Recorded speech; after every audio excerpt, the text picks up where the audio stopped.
way from Massachusetts, from Boston, from Harvard University, Ricardo Ortiz is going to talk about a specific surgical approach for obstructive sleep apnea patients. Welcome, Dr. Ortiz.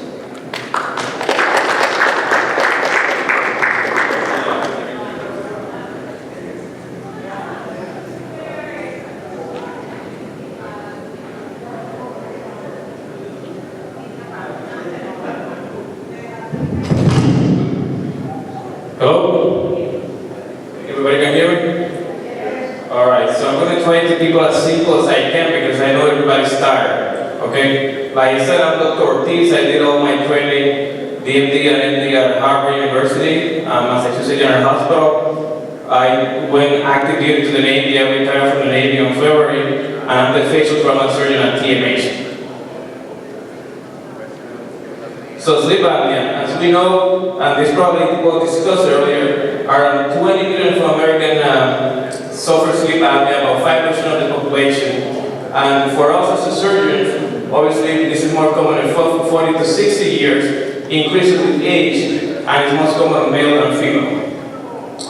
I know that the previous lecture was mentioned obstructive versus central, the difference being on the respiratory age for that is done versus none, or mixed pathology. Now, risk factors.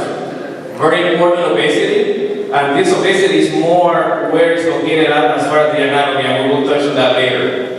Genetic disease, we see a lot of maxillofacial skeletal anomalies, like children with Bruchon syndrome, Pierre-Robin sequence here, you can notice having a very small mandible and a very large tongue, or overheard abnormalities. Now, it's diagnosed with a polysomnogram.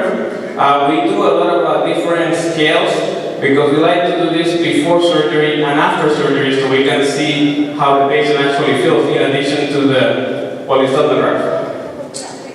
This was discussed as severity. Now, when I go to the surgical evaluation, the history is very important.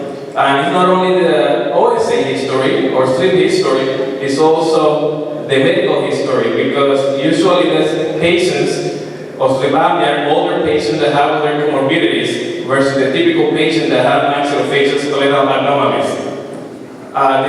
We go to the questionnaire polysomnograph, a very, very detailed head and neck examination, a nasofaryngoscopy, and radiographic evaluation. Now, when we go to anatomic factors, we divide the face on 3 different regions. Intranasal, we're going to go over the septum, turbinates, polyps, the retropalatal area where you have the pharyngeal fat pads or adenoids, and the retroglossal area posterior to the tongue. Okay, so as we go with the physical examination, these are things that we're going to be looking for very carefully. Things like turbinate. You can have a large turbinate which will make it very difficult for you to breathe, or even the effectiveness of the CPAP machine if you're using one. Same thing with the septum nasal polyps, any nasopharyngeal obstructions, or malignancies. Now we go to the orofacial examination where we examine the mid-face for hypoplasia, the mandible for micronasia, small mandible, a very large tongue, microglottal.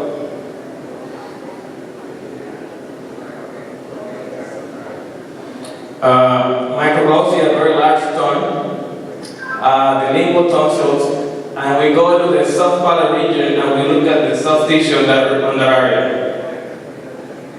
Now, we do, and I think it was mentioned earlier today, we do a Mallampati classification. Usually you do this for anesthesia to determine how difficult it's going to be to manage the airway of that patient. And this goes all the way from grade 1 when you can see everything.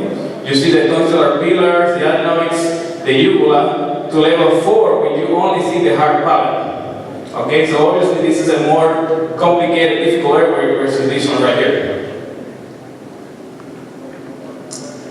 We do a tonsillar classification if they have them. It's very similar, going from grade 1 when they are on their bucket versus grade 4 where they're kissing tonsils. That you can see that this is a very difficult airway here. Now, we continue laryngeal evaluation. Laryngeal evaluation, where we're looking for the vocal cords, the arytenoids, and the area to see if they're enlarged, if there are any tumors, or if there are any paralysis on that region, and then we finalize with the neck. If the patient has a short, very thick neck, a neck that is larger than 17 centimeters, for instance, for male, or 16 for female, and the position of the higher bone, and see if there's any thyroid pathology. So you're looking at a lot of things before you actually get to surgery on these patients. Now, this is a very critical and important area, and this is a nasal pharyngoscopy.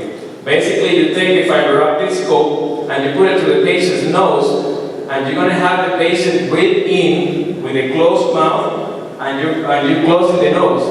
And what will happen is it will show you, as the patient breathes in, it will show you where the area collapses. And you can even do it on video, you can do it pre and post surgery.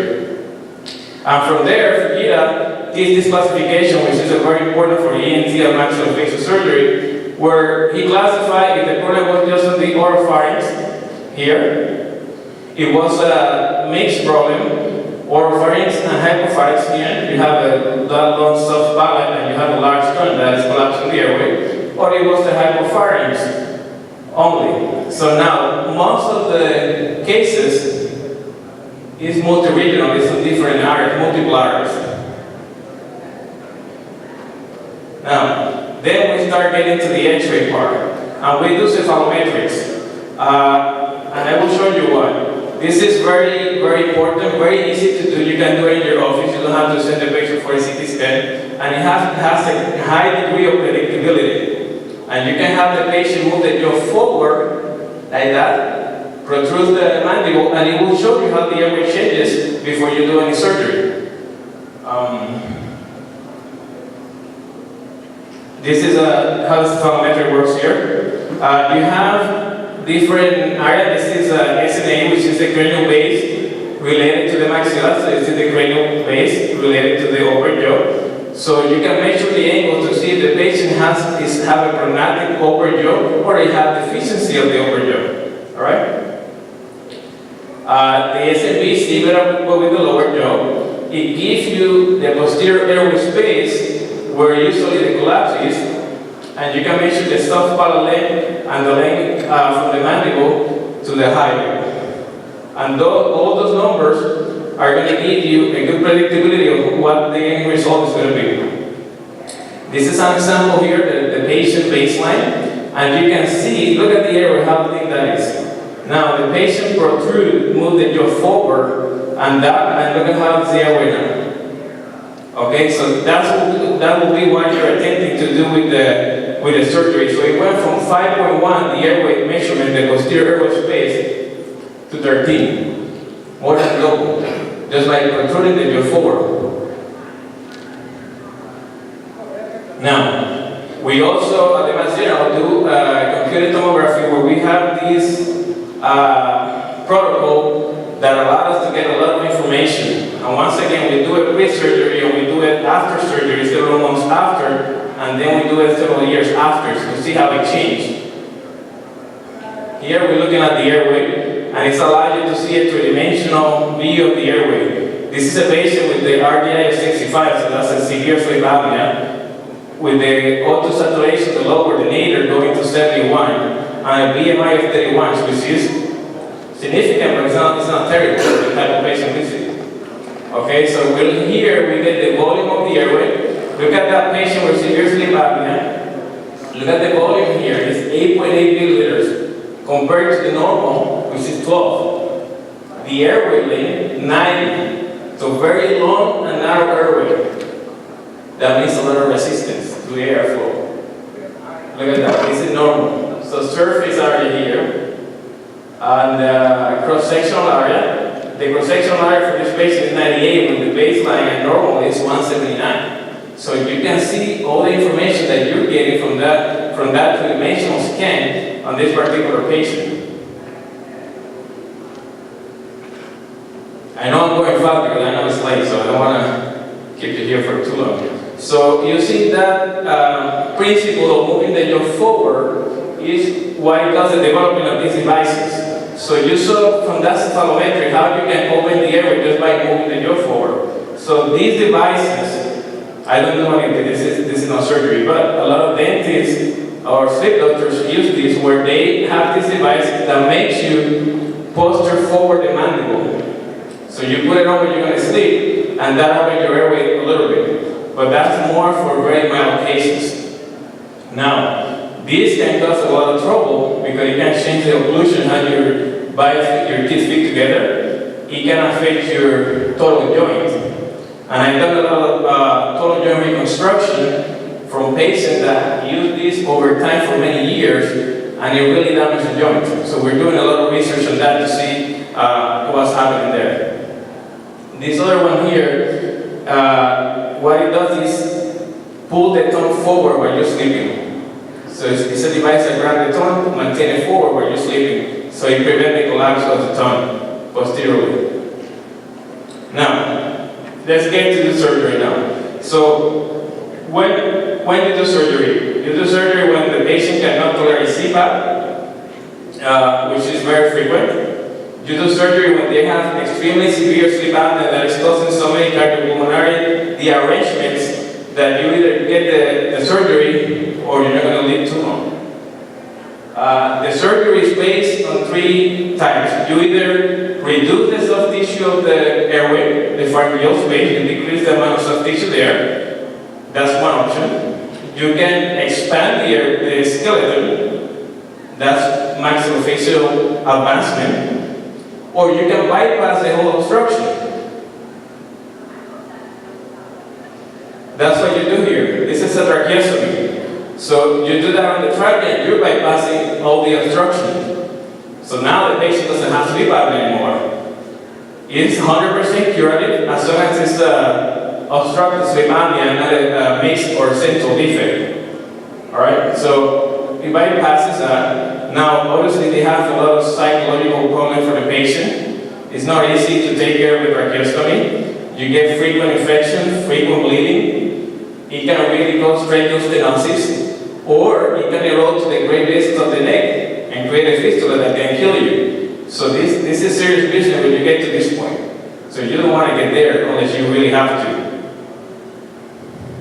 Now, that was bypassing the airway. The collapse. Now, here is a very common procedure that most of the ENT doctors do, which is uvulopalatopharyngoplasty, UPPP. Okay? So this is excellent for snoring. What you do is that you remove the adenoids here, you cut the uvula and part of the soft palate, and then you suture all that together. And you are enlarging the airway. You are removing tissue from the pharyngeal area, so you're making that pipe larger. Now, this has been done for many years, and it works for very, very mild apneas. And going back to the nasopharyngoscopy, it does work when the obstruction, when you do the pharyngoscopy, and that obstruction is on the area of the soft palate. If the obstruction is on the tongue area, this is not going to do anything for you. It's not going to help you. So a lot of patients were having this surgery, didn't improve anything. Or actually worsened because with the scarring of this area here as it heals, it can make the airway more narrow than what it was before surgery. So with that came this one. So now you say, okay, I don't want to create a more narrow airway, but I really want to still open the airway. So we will apply the flap here. So what they do is you're going to cut the mucosa on the uvula, and you're going to suture that superiorly, right here. You got it? You suture superiorly, and now you have a more open airway. Now the problem with this is that it can create velopharyngeal insufficiency, so it can affect your speech significantly, and you can get nasal speech from this. And like I mentioned before, if the obstruction is not on the soft palatal region, on the retropalatal area, it's not going to help you. It's going to help you with the snoring. It's going to resolve the snoring because that's the vibration of the soft tissue. So that's going to be resolved, but not necessarily going to resolve your sleep apnea. And it's reversible. Now, this is the big one. This is the one that can actually cure you, and the one that we do the most. So this is maxillomandibular advancement. What are we doing here? We are cutting the upper jaw from the cydoma and posterior pterygoid plates all the way to the nose. The whole upper jaw is cut. You have no scar. This is done from the mouth, inside the mouth. You cut all that. You down fracture the upper jaw and you move it forward. You move the whole upper jaw forward. And then you take the mandible, the lower jaw, and you cut it right here like a rubber, and you pull it forward. And you take the chin later here, and you cut a portion of it, and you pull it forward. So now, this is what I mentioned as expanding the skeleton. Now, this is going to increase your airway significantly, and the improvement that you're going to have are extreme. Now, this surgery, we do it routinely in maxillofacial surgery as a corrective jaw surgery. You have a very deficient mandible, we move it forward the mandible. We have a very deficient maxilla, upper jaw, we move it forward, or we move it back, or we rotate it depending if you have a cast. So that surgery happens very often. We do it weekly. But we do it weekly on healthy patients that are 20s, 18, 19 that are still growing. And they're doing for a different situation. Most of the time, they get orthodontia, they get the bite together, take care, decompensate the compensations that were done initially, and then you have the surgery. That's very different to what we're going to do for sleep apnea patients, because first they age differently significantly. They're beyond their 40s, 50s, they're not 18-year-olds healthy, and they have a lot of comorbidities like high blood pressure among others. So it's a whole different ballgame. Also, this surgery can last anywhere from 6 to 7 hours. So that's another reason being on general anesthesia for that long. And you can have, you usually have a blood loss of about 500 to 700 cc's. Now this is another view of what I was mentioning. This is how you cut the upper jaw right here, see? And that'll be moved forward, and then it's plated in place. So, as I mentioned earlier, we use it commonly on young patients to correct the maxillofacial. This patient here has a very retrognathing mandible that was moved forward. This one has a very large mandible that was moved back.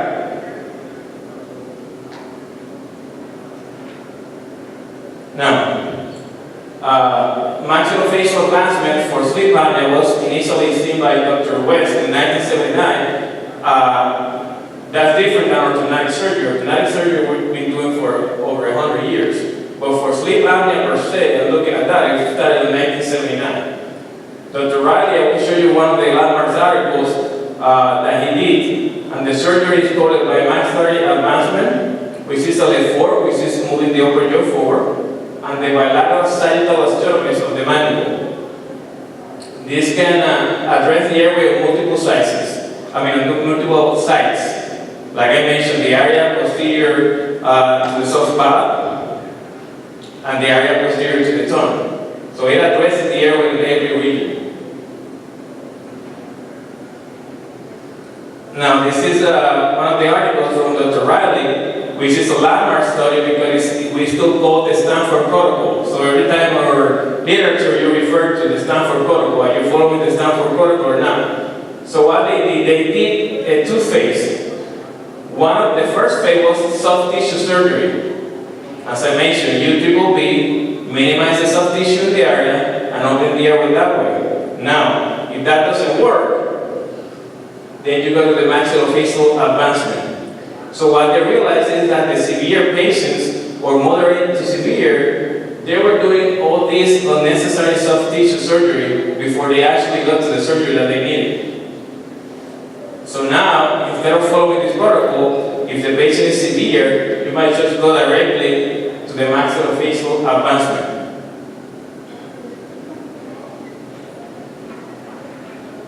And this is what they use as a cure. So they took RDI less than 20 with a decrease of 50%, of at least 50% on your prior RDI and episode of normal oxygenation.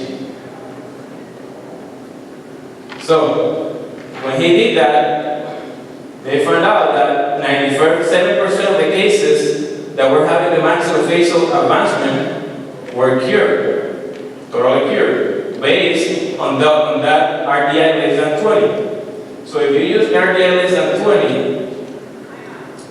the maxillofacial advancement go from 80, 85 to 95% chances of curing the patient. Alright? If you use AHI of 5, less than 5, then obviously that's going to come down to 70%, but it's way better than anything else. And 70%, if you have a severe AHI of 100 and you go down to 10, that's a huge quality of life improvement. And to the effect that it has in the system.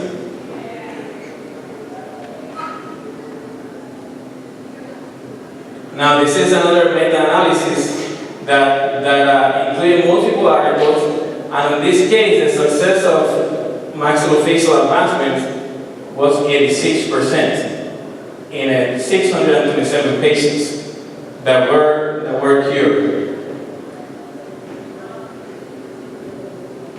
Now, this surgery, as any surgeries, can have complications.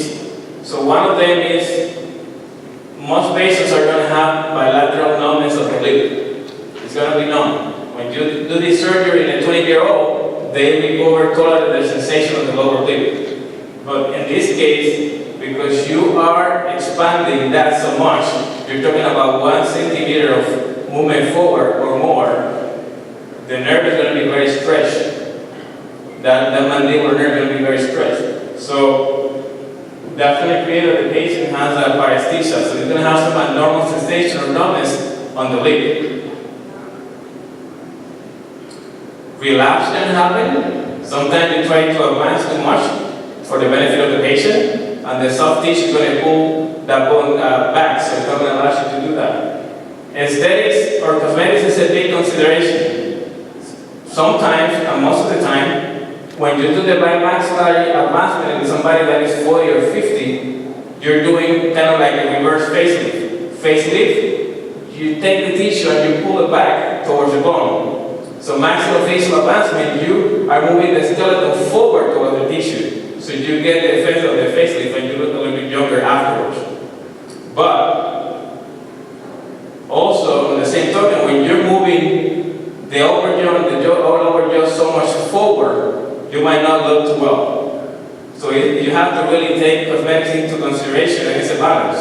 Now, when you're doing corrective jaw surgery, you kind of lean towards the cosmetic side. But when you're sleep apnea, you're not treating the face, you're treating a condition that is creating severe problems to the patient. So you care more about treating the sleep apnea. There could be, so our protocol, we keep the patient in the ICU for 1 or 2 days after surgery, just for monitoring the airway. The patient is extubated, and they go home in 1 or 2 days. Now, this is another surgery, genital tubercle advancement. We do this as part of the maxillofacial surgery advancement. We don't do this anymore by itself. But what it does, you take a portion of the chin here, and you cut it and you move it forward, and just screw it in place. So what you're doing, you're pulling all those muscles that are connected to the tongue, you pull them forward. So that opens the airway a little bit more. Now, these are real cases. So this gentleman in his 50s to 60s, he has an RDI of 51. And the nadir, the lowest oxygen different points of the polyneuropathy was 77. This is cephalometric, as I mentioned. Just by moving the jaw forward, just protruding, doing this, in the office, you can see how it opens the airway from 8 millimeters to 15, and it's very obvious just looking at it, you can tell. Now, we do the CT scan, and we get all the volumes, so we can really compare this to later. So what was the treatment? Before one, that's the advancement of the maxilla, BSSO, the advancement of the mandible, and the geniotubercle advancement. So that's him initially. That's how you move the upper jaw forward, move the upper jaw, and that's the Panorex film after the procedure. So you see all the plates here. Those plates are there for the rest of your life. Those are titanium plates. Some people might develop some irritation because of them, about 5%, and they can be removed later after 6 months when the bone has healed completely. You can take it out if you want. But usually you don't, usually they stay there for life. This is the portion of the shin that was cut and rotated. That's the lateral cephalometric. Once again, now look at this airway here, look at this airway here. Very, very significant improvement. This is after the operation and 1 year follow-up. You see the lower plates were removed. That's him, initial 1 year, 3 years. My chairman at Harvard and Mass General, he has cases of this where he had yearly follow-up for 15, 20 years. And he documented how the airway maintains, which is very important, the stability afterwards. So, now this is a pre and post. Look at the volume went from 13 to 24. The cross-sectional area almost doubled here. And the lateral anterior-posterior airway also from 8 to 11. So these, look at this here, 3D, and look at this right here. Look at the cross-sectional area here, and look at this one right here. So he went from RDA of 51, which is severe, and nadir of 77, to an RDA of 7. With all two saturations, the lowest on low 90s. So he was cured. This is another case.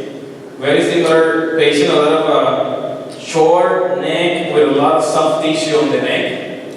Like this is when it's regional obesity. You can not have a large belly, but you can have a very large, thick neck with a lot of soft tissue.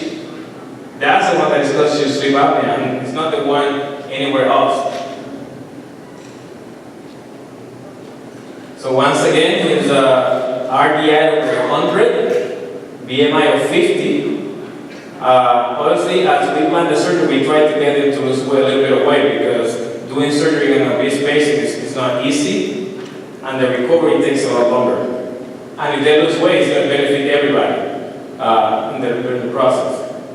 So once again, very, very low measurements on volume, surface area.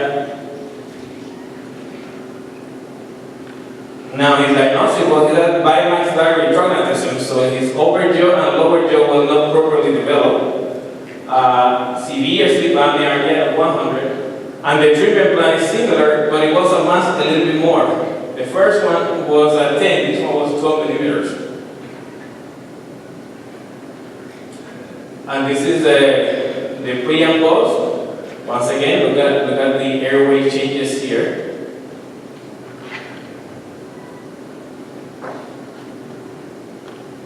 And he went from an AHI over 100, RDI over 100, to an AHI of 5, and oxygenated of 90. So he was also cured.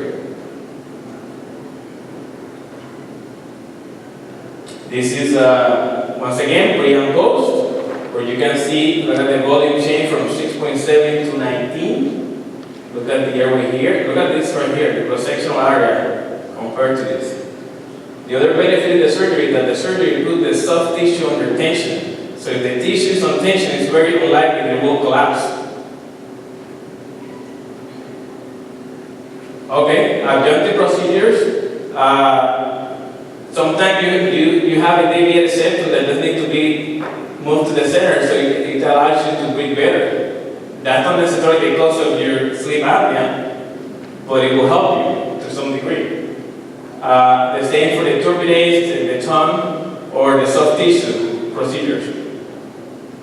And that's all. Any questions?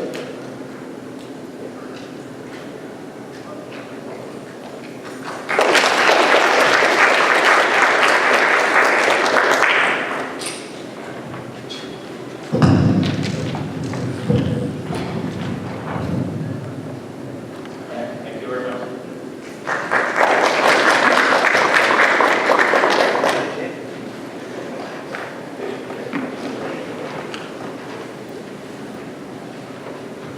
Thank you, everybody. Dr.